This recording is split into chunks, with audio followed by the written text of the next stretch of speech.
जब शाहजहां को लगा कि उसकी मोहब्बत के लिए कुछ करना चाहिए तो उसने अपनी मोहब्बत के लिए एक आलीशान ताजमहल बनाया, और जिसको देखने के लिए सिर्फ हिंदुस्तान के लोग नहीं बल्कि बैरूनी मुल्क के लोग भी आए और उनको देखने लगे।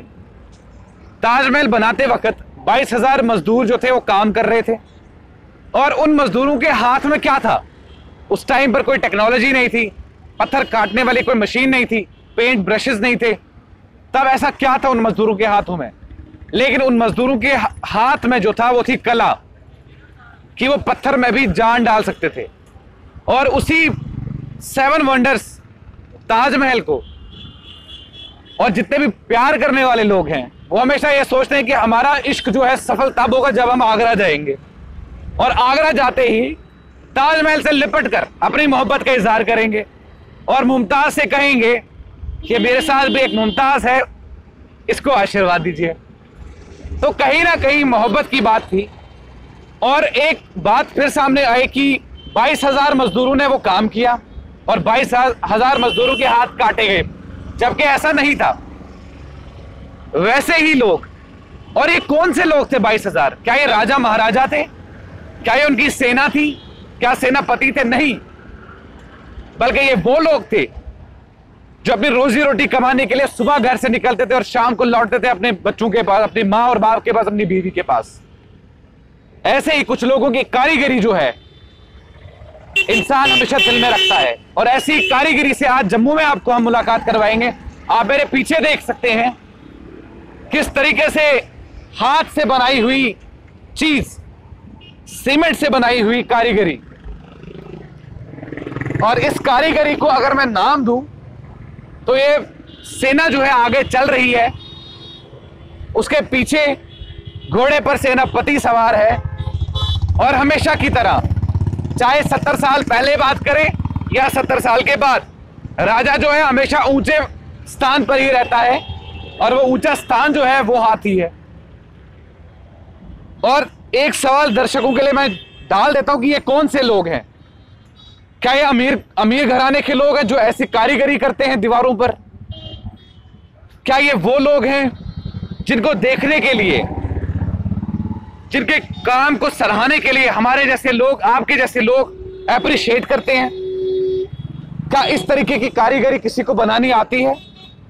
अगर आती है तो जरूर हमारे कमेंट बॉक्स में हमें मैसेज करें या कॉल करें, हम उसकी कारीगरी को दिखाने के लिए जरूर आएंगे। तो ये एक मस्जिद जो है यहां पर बनाई गई है, और इस मस्जिद को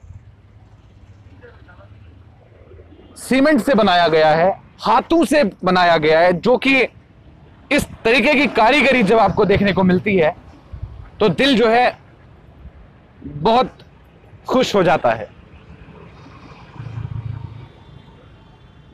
हमने इसको मस्जिद का नाम इसलिए दिया क्योंकि अक्सर हमने देखा है मस्जिद पे भी मीनार होते हैं, लेकिन कहीं ना कहीं हो सकता है कि ये मस्जिद ना हो, ये कोई फोर्ट हो, पुराना किला हो।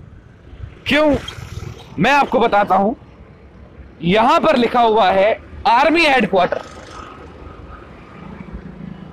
इसका मतलब साफ साफ जाहिर होता है कि ये एक पुराना किला है जो बनाया गया है। लेकिन सवाल ये नहीं है कि क्या ये मस्जिद है, क्या ये किला है। सवाल ये है कि जिन लोगों ने ये बनाया है, क्या हमने कभी उनके हाथों की तरफ ध्यान दिया? क्या हमने कभी सोचा कि किस तरीके, किस मोहब्बत के साथ उन्होंने ये कारीगरी को अंजाम दिया है?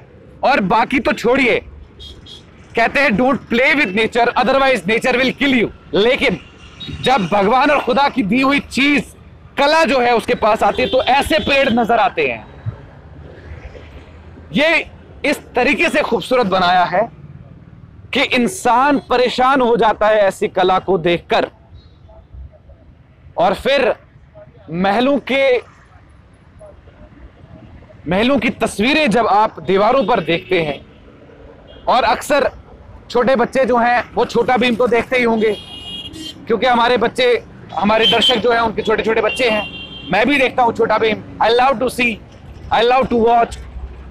और आपने देखा होगा जो महाराज है छोटे भीम के, जब छोटा भीम अंदर एंट्री लेता है या ग्राउंड में आता है तो ऐसा कुछ नजर आता है वहां पर।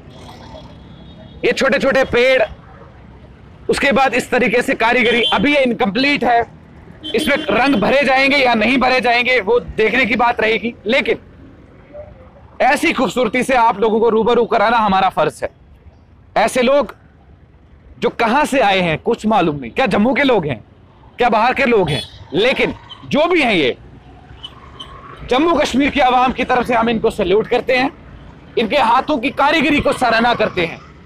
लेकिन अब आप ये मत कहिएगा कि ये मोहब्बत की कोई निशानी है, ये मोहब्बत की निशानी नहीं है, बल्कि ये उन लोगों की मोहब्बत है जिन्होंने इसको महीने 2 महीने लगाकर अंजाम दिया और यहां तक पहुंचाया। ऐसी खबरों के साथ बहु एक्सप्रेस आपके पास आएगा। आगे वक्त के साथ आप देखते रहिए बहु एक्सप्रेस।